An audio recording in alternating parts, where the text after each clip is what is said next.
Assalomu alaykum hurmatli kuzatuvchilar. Bugun sizlar bilan artrozni qanday davolash va ularni oldini olish to'g'risida batafsil gaplashamiz. Videomizni oxirigacha ko'ring. Bugun sizlarga to'liq mana shu haqida ma'lumot berib o'tamiz. Xo'p, o'zi artroz nima? Artroz suyaklar bilan bog'liq bo'lgan muammo hisoblanadi. Artrozni kelib chiqish sabablari juda ham ko'p desak bo'ladi, lekin aynan qaysi sabablar asosiy 3 ta hisoblanadi. Birinchisi, biz o'sha haddan tashqari bo'g'imlarimizga ko'p yuklama berishimiz va noto'g'ri harakatlarimiz va yoshliklarda yoki umuman olganda o'sha olingan travmalar natijasi deb hisoblanadi. Bundan keyingi sababi hozirgi kunda mana bu Coviddan keyingi asorat deb hisoblanyapti. Sababi Covid vaqtida gormon terapiyani hisobiga insonlarning o'sha suyagidagi kalsiyni yuvib chiqib ketishini hisobiga bo'g'imlar va suyaklarni struktural buzilishi, ya'ni funksiyasini o'zini yo'qotishini hisobiga, kalsiy kamayib ketishini hisobiga suyak yemirilishlari kelib chiqyapti va ushbu sabab ham asosiy sabablardan biri hisoblanadi.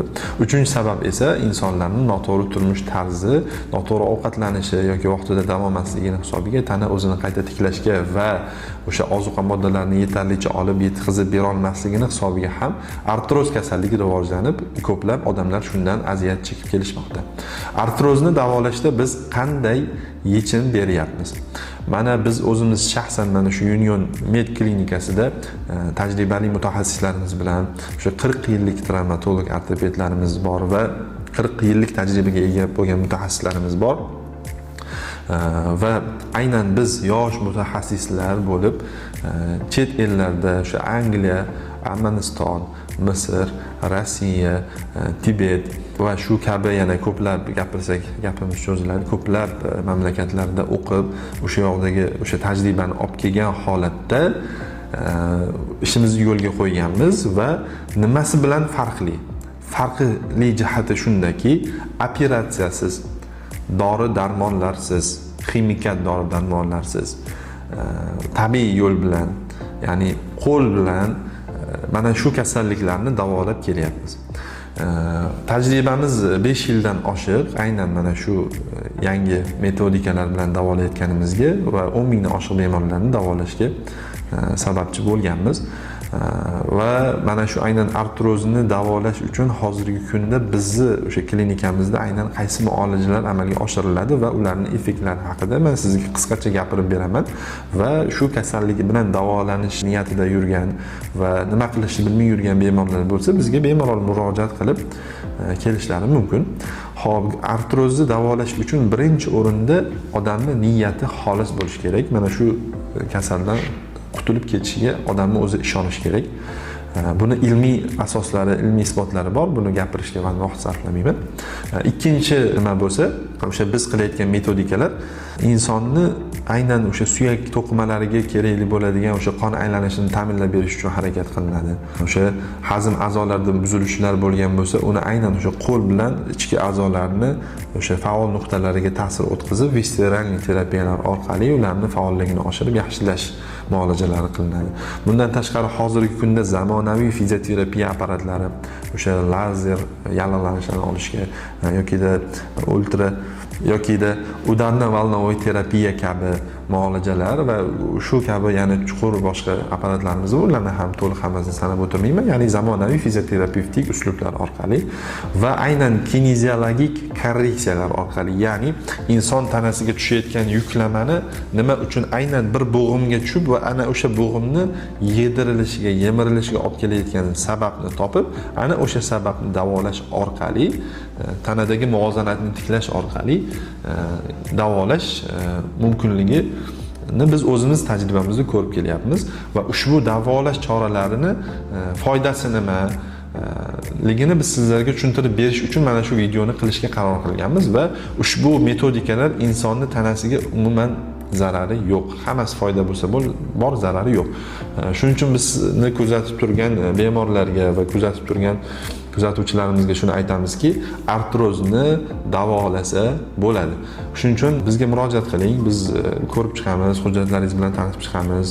Diagnostika qog'ozlari bo'lmagan bemorlar bo'lsa, ularni o'sha to'g'ri joylarda tekshirish uchun maslahatlar beramiz va davo choralarini olib boramiz. Va artrozni stepenlari bor, darajalari bor. 1, 2, 3, 4 darajasi bor. Birinchi va ikkinchi darajada, ikkinchi darajada, ya'ni boshlang'ich darajada qilayotgan muolajalarimiz juda ham effektiv hisoblanadi va shifoga ulash koeffitsiyenti foizi juda ham baland bo'ladi.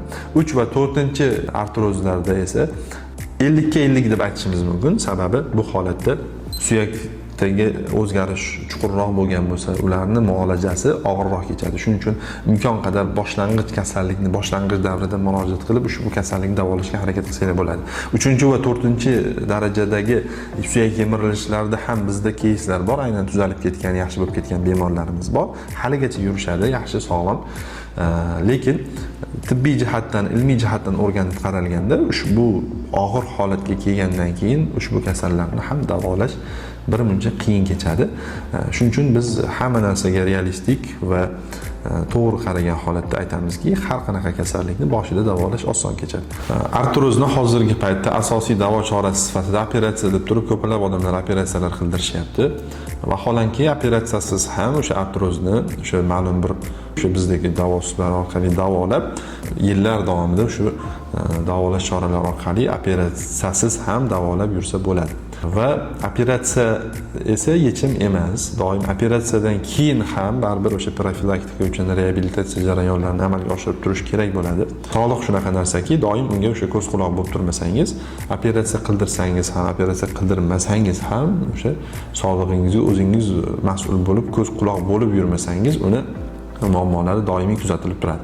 O'shaning uchun operatsiya qildirgan yoki qiladigan va o'sha operatsiyadan keyingi diagnostika jarayonlarini o'sha ko'zdan kechiradigan bizdagi o'sha hamkasblarimiz bilan maslahatlar orqali biz shu fikrga yetib keldikki, operatsiya bu optimal yechim emas. Shuning uchun sizlarga biz tavsiya qilamizki, klinikamizga tashrif buyuring. Aynan artroz bilan bog'liq bo'lgan muammolaringiz bo'lsa, bizni maslahatlarimizni oling va ushbu artroz kasalligini biz bilan yengib chiqishga harakat qiling. Xudo xolasa biz qo'limizdan kelgancha, ilmimiz yetguncha sizlarga shifo ulashishga harakat qilamiz va albatta ushbu kasallikdan davolanib ketgan bemorlarimiz bor va ushbu bemorlarimiz qatoriga sizlar ham qo'shilasiz degan umiddaman. Ushbu videomizni artroz bilan qiynalib yurgan bemorlarga ulashib qo'ying. Obuna bo'lish tugmasini unutmang va mehnatimizni qadrlagan holatda like tugmachasini bosib qo'ying. Sizlarga kelajakda bundan ham qiziqarli va ajoyib videolarni qilishga harakat qilamiz. Barchalaringizni dardingizga Alloh shifoyi komil bersin. Bizni kuzatishda davom eting.